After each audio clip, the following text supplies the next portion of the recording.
Hola a todos, bienvenidos a Kinelink, el espacio donde exploramos no solo la técnica, sino también el arte de ser un profesional de la salud.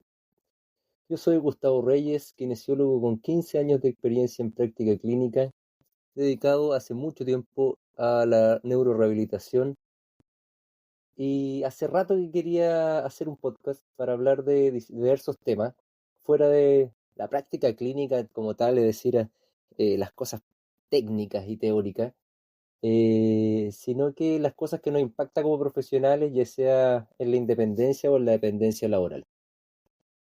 Hoy vamos a abordar un tema esencial en nuestras primeras sesiones, que es cómo generar la confianza con el paciente desde el primer encuentro. Hablaré desde mi experiencia personal, pero también me basaré en algunas recomendaciones de expertos en el campo de la psicología y la salud para asegurar que nuestras estrategias sean respaldadas por la ciencia. Vamos a ello. En una revisión sistemática llamada La influencia de la alianza terapeuta-paciente en el resultado del tratamiento en rehabilitación física de Hall, que fue escrita en el año 2012, nos habla que sabemos que una relación sólida entre el terapeuta y el paciente es un predictor clave del éxito del tratamiento y la calidad de esa alianza terapéutica puede influir significativamente en los resultados del tratamiento, particularmente en la rehabilitación física. Entonces la pregunta es, ¿cuál es el primer paso para construir esa alianza que nos habla Hall? Yo creo, a mi gusto, es ganar la confianza del paciente desde la primera sesión. Pero ¿cómo lo hacemos? ¿Ya? Lo importante es tener empatía genuina, ¿ya? Aceptación incondicional.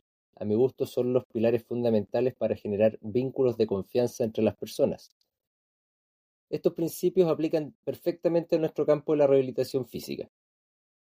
Vamos a profundizar en las estrategias para generar confianza desde la primera sesión y hoy les traigo 10 claves o 10 estrategias clave para respaldar esta experiencia y vamos a ver cómo aplicarlas en la práctica clínica, ya que siempre es un desafío la primera sesión, no por la patología o la lesión del paciente, sino por cómo romper el hielo y hacerlo sentir cómodo, cercano, seguro y a gusto principalmente.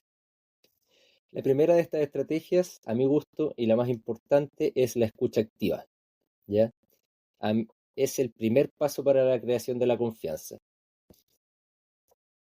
¿A qué se refiere esto? Esto habla sobre que en la primera cita no sea directamente evaluación, es decir, intentar conocer a tu paciente, su contexto, sus intereses, quién es, por qué vino aquí, por qué vino a ti, a qué se dedica, qué estudió, hasta dónde estudió, por qué, en qué trabaja o trabajaba, dónde y con quién vive, qué le gusta hacer, qué prefiere leer si es que lee, qué películas les gusta ver, qué...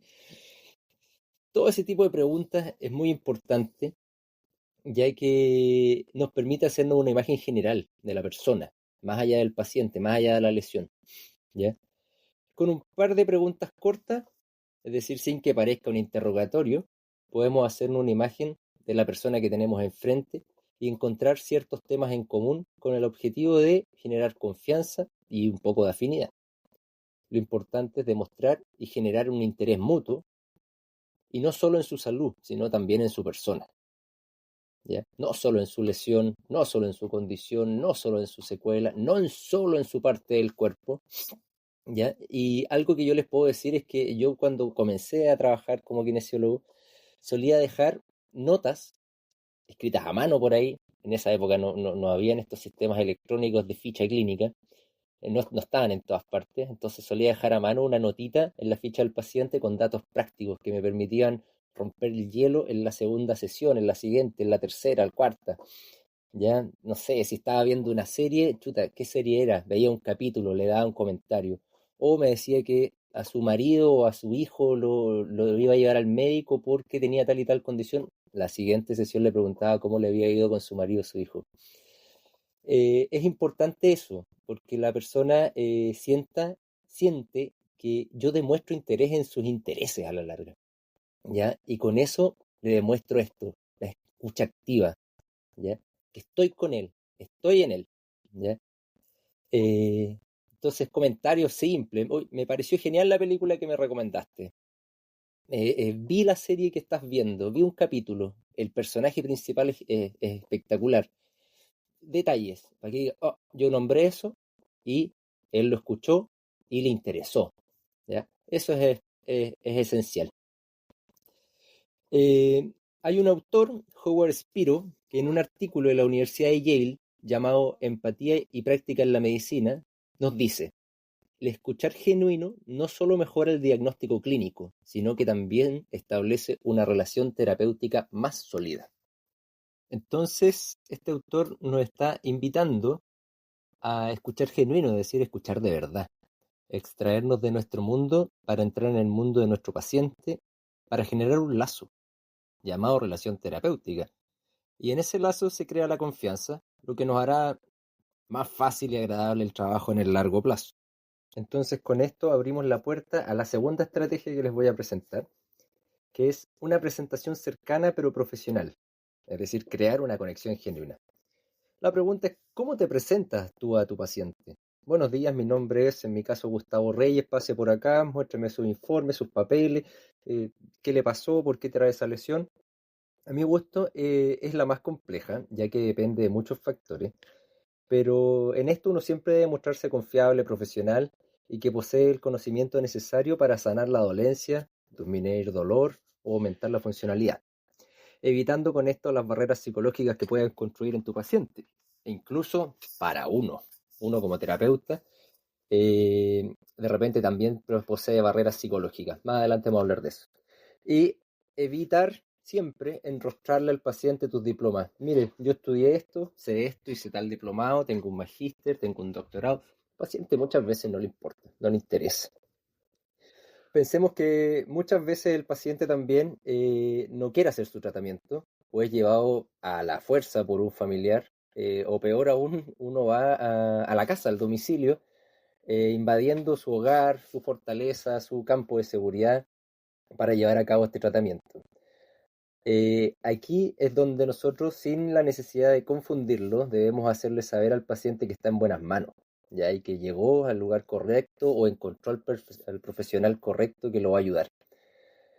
No olvidar que nosotros somos guías del proceso terapéutico y que ese éxito del proceso depende de que el paciente también ponga de su parte, ya, y que en la mayoría de los casos haga parte del trabajo fuera de la consulta o fuera del momento que yo estoy con él, ya, es decir, en nuestra completa ausencia. Y eso depende mucho de que crea y confíe en las indicaciones que nosotros les damos, que son las necesarias para su problema de salud. Y esa es la conexión que se busca, por eso es importante hacer conexión, ¿ya? Y vamos a la contraparte. ¿Qué pasa si mi paciente es un profesional de la salud, otro kinesiólogo, un terapeuta ocupacional, un médico, un nutricionista, lo que sea, que sabe de su tema, que investigó, que leyó por ahí, lo buscó en ChatGPT? A mí como profesional en mi carrera me ha tocado ver muchos médicos, hijos de médicos, padres de médicos y muchos profesionales de la salud, kinesiólogos, terapeutas, nutricionistas, y a mi gusto es más fácil, porque uno habla en términos más técnicos, términos más comunes, eh, pero no debemos olvidar que es una persona y que tiene intereses y que tiene su dolencia y que tiene un entorno social. Entonces ahí volvemos a la primera estrategia: cómo tomarlo, cómo encantarlo, cómo llegar. Ya, a modo de anécdota, siempre me acuerdo cuando hacía clases en la universidad que muchas veces en los trabajos prácticos les pedían a los estudiantes que pensaran cómo me tratarían a mí, a su profesor, con un accidente cerebrovascular. Hacía clases de neurorehabilitación. Entonces los estudiantes se complicaban enteros, todos decían que era muy difícil, que yo sabía más, que era complicado, y esa es una barrera psicológica, ya que tienen algunos profesionales. Es decir, si el paciente recurre a mí o a ti, es porque requiere de nuestras habilidades, nuestro conocimiento para tratarlo. Y punto, no hay que pensar más allá. Es decir, si a mí me toca un profesional que sabe más que yo en su área específica, ¿por qué viene a mí? ¿Bien? Entonces las barreras en muchos casos, estas barreras psicológicas, son mutuas. Hay que intentar romper esas barreras desde el primer día. Y eso se logra principalmente con humanidad. Es decir, yo me presento como un ser humano frente a un paciente que también es un ser humano. Cerrando esta estrategia, hay un artículo de Michael Balint, de que es de los años 60, del año 64, que se llama El médico, el paciente y su enfermedad. Ya es muy bueno, se lo recomiendo. Y nos dice, el terapeuta debe ser un guía confiable en el proceso de sanación, pero también una presencia cercana que no genere barreras psicológicas. Es decir, eso busca el paciente. El paciente busca en nosotros, en su proceso terapéutico, que nosotros seamos una guía confiable. ¿Ya? Y nunca debemos nosotros tener barreras psicológicas ni generar barreras psicológicas en el paciente. Vamos a hablar más adelante de los pronósticos, de otras cosas, que en muchos casos ahí se generan estas barreras psicológicas, es decir, por no escuchar, ¿ya? Por hablar más de la cuenta. Es importante tenerlo presente. Como tercera estrategia, ¿ya? Algo no menor, que de repente es difícil hacer entender a algunos profesionales. A mí me toca recorrer algunos centros, he ayudado a varios profesionales a construir sus centros, a ver estos temas, eh, y es la creación de un ambiente acogedor, ¿ya? Pero va más allá del espacio físico. Yo creo que en muchos casos uno cree que el espacio físico no depende de uno, ¿ya? Pero siempre depende de uno, del kinesiólogo, terapeuta físico. Hay profesionales que me han dicho, es que yo trabajo en una consulta un par de horas y no puedo hacer mucho por el espacio físico. Claro, están sus materiales, sus herramientas, sus máquinas, pero esto va más allá, es decir, se puede hacer mucho. Nosotros no vamos a remodelar ni a elegir los colores de una sala, pero sí podemos mantenerla limpia, ordenada, es decir, que se note organización, mantener una temperatura agradable para nuestro paciente y para nosotros mismos. No, no tiene ningún brillo pedirle al paciente que se saque la ropa en un espacio frío. No, no, no, yo no me sacaría la ropa. ¿Ya? Entonces, ponerse en el lugar, ¿ya? Ponerse en el lugar del paciente. eh, y también se pueden agregar detalles, una música ambiental agradable para un espacio de relajación o una música más activa en el caso que se requiera, pero siempre un volumen que permita la comunicación fluida.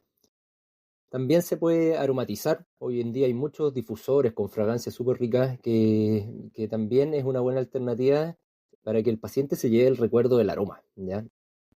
Cuando uno va de repente a un mall, a un shopping center o a un, no sé, un Starbucks, uno queda con el olor, ¿ya? Es importante, es muy importante, es una estrategia importante para romper el hielo, además, es decir, ¿le gusta el olor? ¿Está agradable el aroma del ambiente? ¿O apago el difusor o qué sé yo, o lo saco de la sala? Es importante el tema del olor, porque si nosotros estuvimos haciendo ejercicio anteriormente con un paciente, se generan olores y es muy desagradable entrar a una sala hedionda. Lo siento. Lo importante es que el terapeuta y el paciente se sienten a gusto, ya que se sienten que el lugar les agrada, que está tal vez bonito, bonito no puede ser en algunos casos, pero lo importante es que ustedes lo hermoseen, ¿ya? Que se sientan a gusto con el espacio. Esto servirá también para que ambos disminuyan sus niveles de ansiedad, ¿ya? Por un lado, uno va a estar orgulloso y confiado de que el espacio de trabajo te gusta, ya nos gusta, y que has invertido tiempo, recursos, dinero en lograrlo. Y por otra parte, el paciente se da cuenta que tú pones atención a los detalles, ya eso marca una diferencia notable. Es decir, si tú el paciente lo tapas con una mantita cuando está acostado, sin movimiento, eso el paciente lo nota. Ya yo se les he preguntado a mis pacientes, ¿usted se da cuenta del esfuerzo que uno hace aquí para mantener esto limpio, ordenado, bonito, calentito? Sí, me he dado cuenta. Te felicito. Eso es importante. ¿Ya? Es decir, el entorno físico puede influir significativamente en los niveles de estrés y ansiedad de los pacientes. Eso es innegable, innegable. Como cuarta estrategia, validación emocional. Ya reconocer los miedos y preocupaciones del paciente.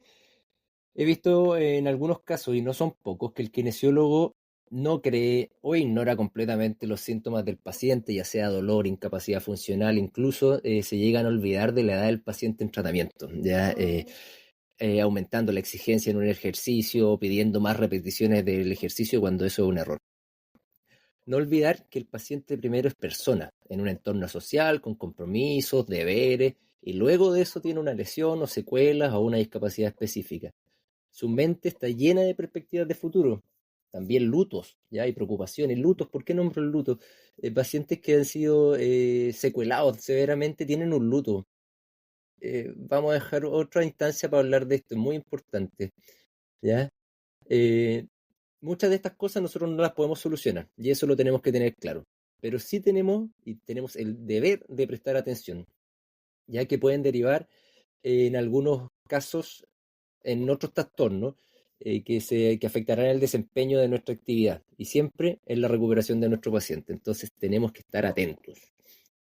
Nunca se debe minimizar ni juzgar los síntomas del paciente, la sensación, la experiencia, incluso la opinión, ya por muy rudimentaria que ésta sea, es decir, básica, por muy lo que sea, debemos tomarle atención, poner atención, prestar oreja y tener esta escucha activa. En mi experiencia, cuando uno ve pacientes pediátricos, yo siempre les digo a las mamás, la madre siempre tiene la razón, entonces la dejo, les doy la voz de alerta en que algo, si algo le pasa al niño, si usted lo ve raro, si el niño llora mucho, está muy irritable, algo hay, ¿ya? Es algo que yo le recalco siempre a las madres. Me dicen de repente, el niño hoy día no anda irritable, suspendamos la sesión. No, voy porque, o tráigalo porque me interesa revisarlo porque por algo está irritable, ¿ya? O ha llorado más de lo habitual. Ahí es el momento de explorar algún síntoma oculto, ¿ya? O dejar instrucciones de observación y de consulta de urgencia en caso de que evolucionen estos síntomas. Siempre hay algo. Es decir, escuchar a los familiares, escuchar a los cuidadores, estar en alerta y poner en alerta a los papás o a los cuidadores para la toma oportuna de una decisión clínica, ¿ya? Es como la frase, el cliente siempre tiene la razón, que viene del mundo de los negocios y el servicio al cliente. Esto lo que está haciendo es invitarnos a ser empáticos con el paciente, aprender a escuchar, ponernos en su lugar. Ya es muy esencial. Hay un autor, Brené Brown, en el 2010 nos dice que la validación emocional consiste en reconocer la experiencia del otro sin juzgarla o minimizarla. Es decir, sin juzgar. Yo no puedo decir, mi paciente está exagerando con su dolor. No, no puedo juzgarlo, tengo que tratarlo. Mi paciente está aprovechándose de tal situación. El niño se está aprovechando, está manipulando a los papás con esta situación. Olvídense de eso. Eso no lo podemos hacer. Está muy mal. Muy, muy mal en términos psicológicos y en términos terapéuticos. Y es por eso que los invito a reconocer los miedos y las preocupaciones del paciente. Esta validación emocional. A veces uno se equivoca, sí. A veces los pacientes pueden estar exagerando una situación, sí, pero no podemos juzgarlo. Como quinta estrategia, les presento un tema que a mí me ha causado un dolor de cabeza en el último tiempo, ya que son las expectativas de tratamiento, ya es decir, establecer expectativas claras sobre el tratamiento, ¿ya? En la práctica clínica he aprendido que las expectativas o un supuesto pronóstico es multifactorial, ¿ya? Y a su vez hacer comentarios sobre las expectativas que yo tengo del tratamiento de mi paciente, por más favorables que sean, es un error. Siempre es mejor consultar al paciente cuáles son sus expectativas, qué es lo que espera de atenderse con nosotros, por qué vino a mí, qué es lo que busca en mí, en lo que yo le ofrezco. Y ahí es cuando debo aterrizar o reafirmar en muchos casos las expectativas del paciente y de la familia. Ese será un mejor punto de partida antes de yo decirle, mire, usted con su lesión va a salir corriendo de aquí, va a caminar o se le va a quitar el dolor. No, ya ese también es un error que no se puede hacer en la primera sesión, ya que recuerden que estamos hablando de la primera sesión porque yo ni siquiera conozco a mi paciente. He hecho un par de evaluaciones, el tiempo pasa rápido, le estuve preguntando otras cosas. No puedo dar un pronóstico de su recuperación en la primera sesión. Tal vez más adelante, cuando ya lo conozca, sepa cómo evoluciona, a ese es el momento. Lo que debemos hacer es dar una explicación sobre el proceso terapéutico y cómo nosotros vamos a hacerlo para lograrlo, ¿ya? Y eso es predecible en muchos casos, ya que habla sobre lo que nosotros y nuestro paciente debe realizar para evolucionar favorablemente. ¿Y cuáles son las etapas de esta evolución? Lo primero, se le va a quitar la inflamación, el dolor, etcétera, etcétera, y luego usted va a poder caminar en las etapas, pero no sé cuánto me voy a demorar en disminuir la inflamación, no sé cuántos días van a pasar en quitarle el dolor. Yo no puedo decirle, mire, el tercer día se le va a quitar la inflamación, el cuarto día ya va a estar con menos dolor, el sexto día no va a tener dolor, el séptimo día va a andar corriendo. No puedo decirle eso, no tengo idea cómo va a evolucionar mi paciente. Acuérdense que todas las personas evolucionan de manera distinta y eso yo lo he aprendido en la práctica, ¿ya? Para saber esto tenemos que tener un total conocimiento de la patología, la lesión o la secuela del paciente, y esos son términos teóricos, ¿ya? Y además debemos saber perfectamente qué tratamiento le vamos a realizar, ¿ya?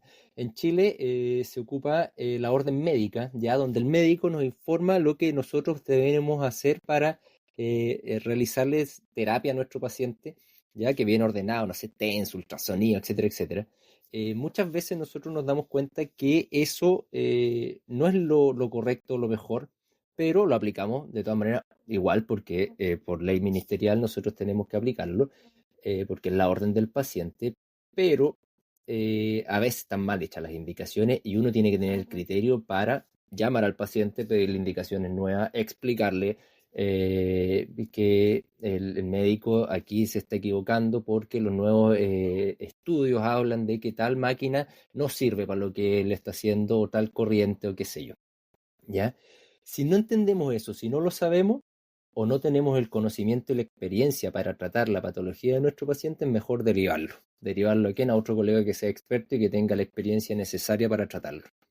¿Ya? Tener al paciente en la camilla no es el momento para aprender sobre su requerimiento, nunca. Es mucho más profesional saber explicarle que no puedes atender su solicitud de tratamiento porque eres experto en otra área o estás comenzando y esta patología te quedó grande, pero le puedes recomendar que se atienda con X persona, eh, ya que intentarlo y darse cuenta de que no se tienen las competencias necesarias y que al cabo de una sesión de tratamiento tu paciente no está evolucionando como uno lo esperaba o como él lo esperaba, o está empeorando su condición, es un tremendo error. ¿Ya? No podemos hacer eso, nunca. ¿Ya? Los pacientes confían más en los profesionales que son transparentes sobre el proceso de tratamiento y sus expectativas. Es decir, yo prefiero decirle a mis pacientes, mire, yo no sé cómo va a evolucionar, no tengo idea. Y no es porque no tenga la experiencia, sino porque todas las personas evolucionan de una manera distinta. Pero su proceso de tratamiento, su proceso terapéutico, vamos a tener estas etapas. Primero vamos a hacer esto buscando este objetivo. Segundo, vamos a hacer esto buscando este otro objetivo. Tercero, este objetivo. Y a largo plazo vamos a lograr tal cosa. Eso a mi gusto es lo mejor. Ahora, como sexta estrategia, es involucrar al paciente en el plan de tratamiento. En un artículo sobre entrevistas motivacionales, escrito en el año 91, los autores Miller y Rolnick nos dicen, cuando los pacientes son parte activa de las decisiones, la adherencia y la confianza en el profesional aumentan considerablemente.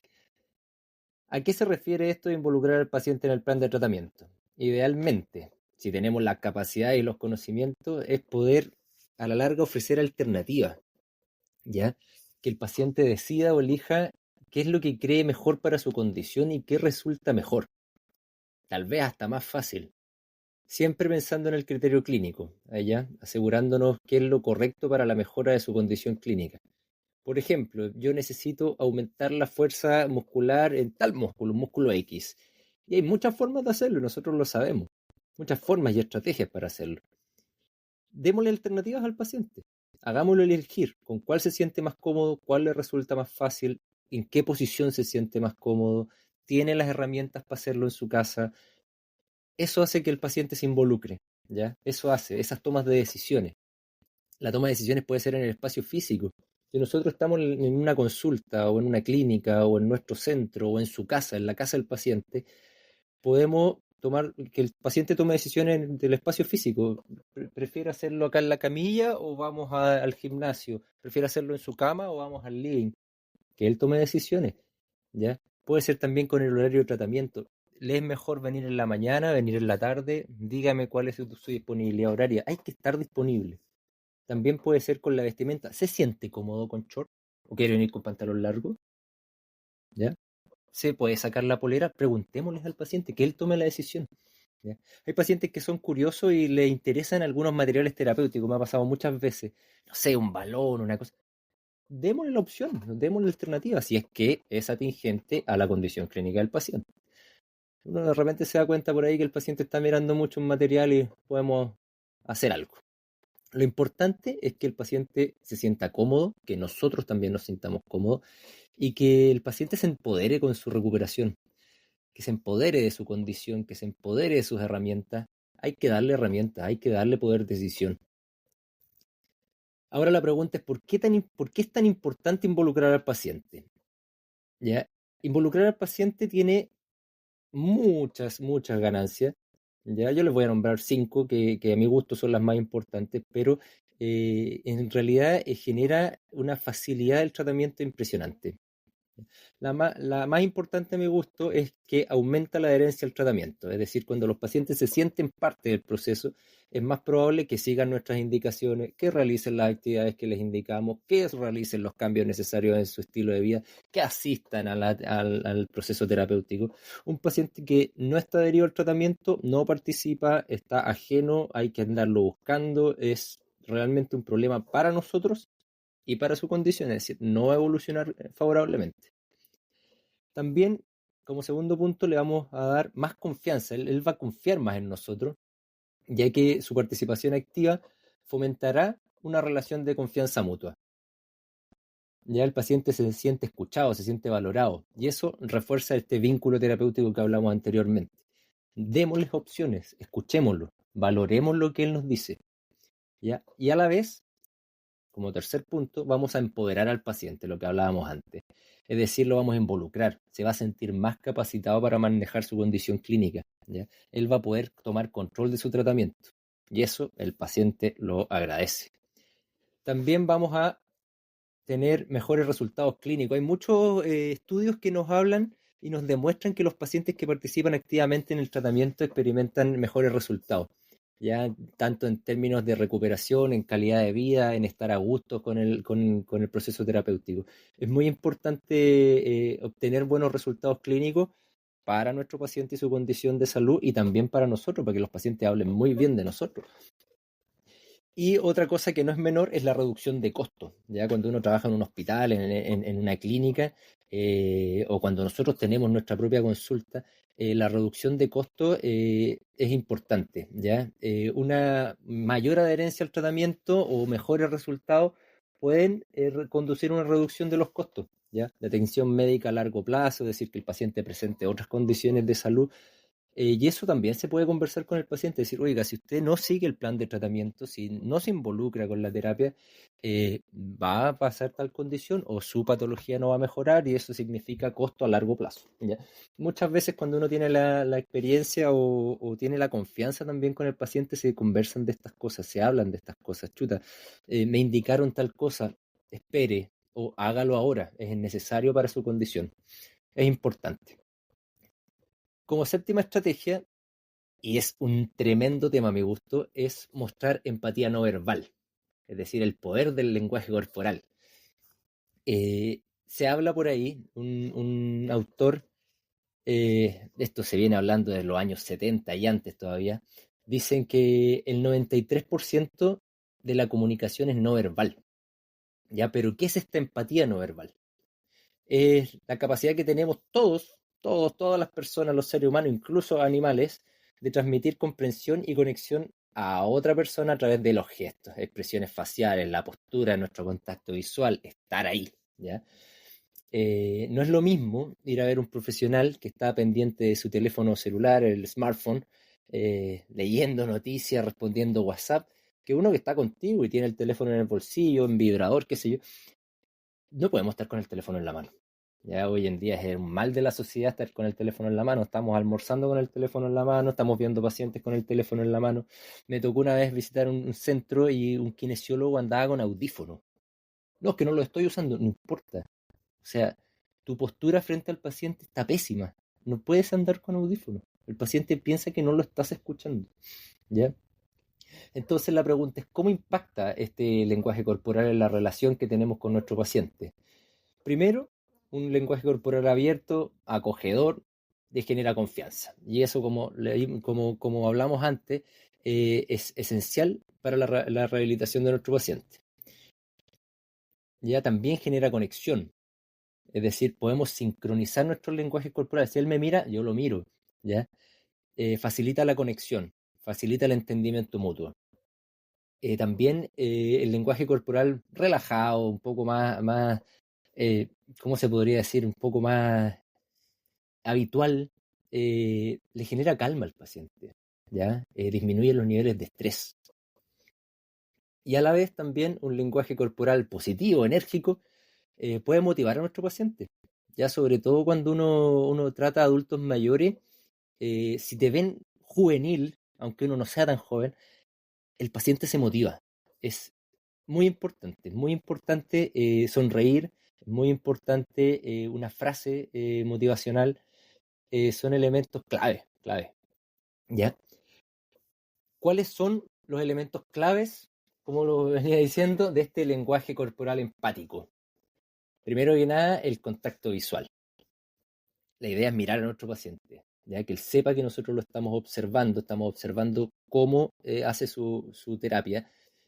Eh, la idea es demostrar interés y atención con nuestro contacto visual. Ya, si le ponemos, no sé, un ejemplo vago, el TENS, 15 minutos, y yo estoy pegado en el celular, en vez de en ese tiempo puedo estar haciendo relación, ¿ya? Puedo estar consultándole qué siente, cómo lo siente, le molesta, no le molesta, ¿ya? Me ha pasado muchas veces que he ido a visitar lugares y acuestan al paciente, TENS, y el kinesiólogo o el terapeuta se va de la sala y muchas veces han habido accidentes. He atendido pacientes por ahí que los han quemado con el infrarrojo, pacientes que han sido quemados con corriente, y eso es solo de esa tensión, ¿ya? Solo de esa tensión. Quédense ahí. Yo sé que de repente es difícil porque hay más pacientes, etcétera, etcétera, pero es importante, muy importante, por la salud del paciente y para generar este lazo, ¿ya? Terapeuta-paciente. Otra cosa son las expresiones faciales. ¿Ya? Cómo reflejar las emociones, cómo pueden influir en el paciente. Si yo estoy viendo una radiografía y, digo, no, qué mal, o pongo cara de desastre, el paciente va a pensar que está súper mal, ¿ya? Controlen eso, es muy importante. De repente el paciente nos da el resultado de un examen, de una radiografía, un electro, y nosotros ponemos cara de muerte, el paciente va a pensar que está mal. Y de repente ponemos a cara porque me ha tocado en algunos casos, no entiendo nada de lo que está diciendo el examen. ¿Ya? No, no es la idea, no es la idea. Eviten la expresión facial negativa, siempre una expresión facial positiva. Otro objetivo es la postura, otro elemento clave en el lenguaje corporal es la postura, ¿ya? Cómo nosotros transmitimos con nuestra postura una postura abierta o relajada para hacernos más accesibles, ¿ya? Una postura relajada no significa estar sentado pierna arriba, sino que significa estar atento y dispuesto a prestar servicio al paciente, ¿ya? No estar echado en una silla o en un sillón, no estar, si yo le estoy, un paciente que viene, por ejemplo, por una patología de columna, yo no voy a estar en una mala postura, yo le tengo que mostrar al paciente con mi postura cómo debería pararse él, ¿ya? Para que lo pongan ahí en detalle. Si yo me dedico al área deportiva, no puedo tener una mala postura. Si yo me dedico a hacer caminar a los pacientes, yo no puedo caminar mal. Ya, para que lo empiecen a practicar, a ver, grábense, ¿ya? Ahí les voy a dejar un ejercicio práctico para que se vean, ¿ya? Lo otro, los gestos, ¿ya?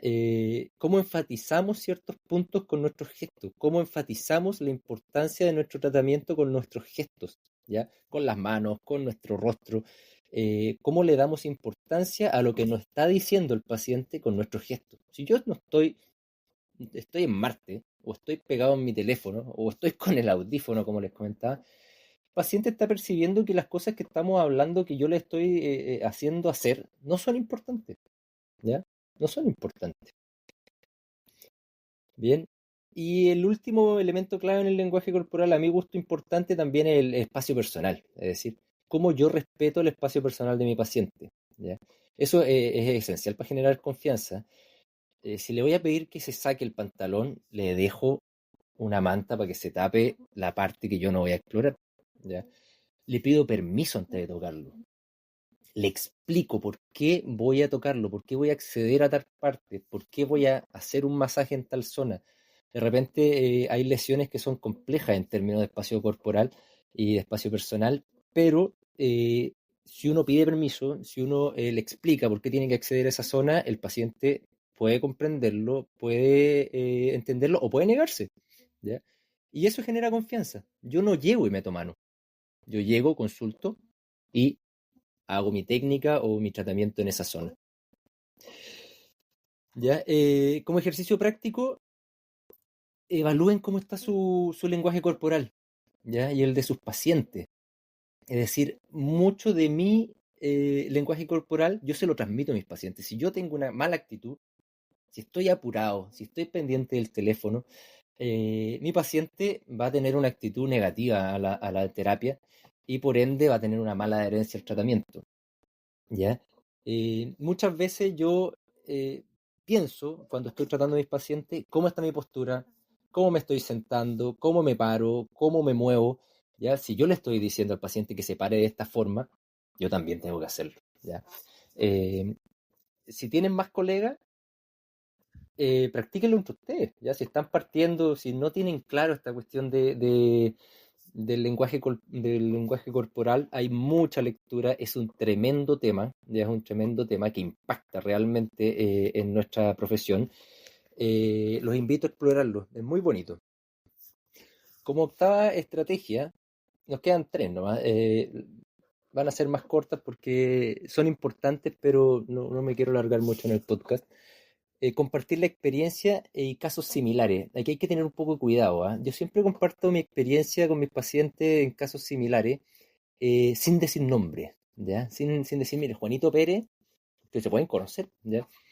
Eh, es importante, ¿ya? Porque eso te da un principio de autoridad, ¿ya? Es decir, yo sé lo que estoy haciendo, yo sé lo que estoy tratando. En el caso que vi, acabo de dar de alta a un paciente con lo mismo, muy similar a usted, aumenta la confianza en ti, ya aumenta la confianza en el experto, ¿ya? Es importante tener la expertise de conocer casos similares, pero eso se va dando con el tiempo. Si estás recién comenzando, no inventes, no es que yo vi un... No, no. Es mi primera vez, yo entiendo lo que estoy haciendo, sé lo que hago y después vas a poder dar tu experiencia. Pero es súper lindo tener resultados y compartir los resultados con los pacientes que están temerosos en un inicio del proceso terapéutico. Es súper importante. Como noveno punto, como novena estrategia, es ofrecer una retroalimentación positiva temprana. Es decir, idealmente en la primera sesión, ya sea en evaluación o en la primera sesión de tratamiento, tener un pequeño éxito. No sé, si tu paciente, qué sé yo, no puede caminar, chuta, la primera sesión intenta bipedestarlo.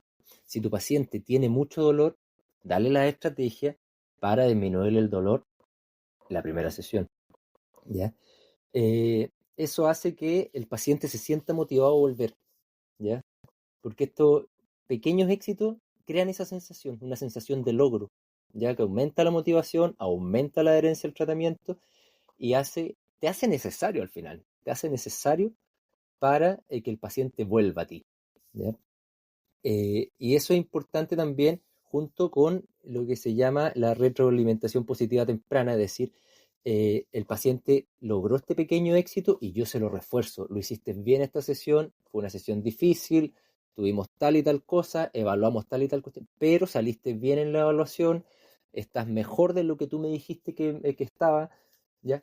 Siempre veamos el lado positivo, aunque el panorama no sea muy positivo, ¿ya? Sin mentir, por supuesto. Si el panorama es malo, digamos, mire, esto es malo, pero esto es lo positivo. Siempre el paciente tiene que llevarse una sensación positiva, de retroalimentación positiva, como gustito final.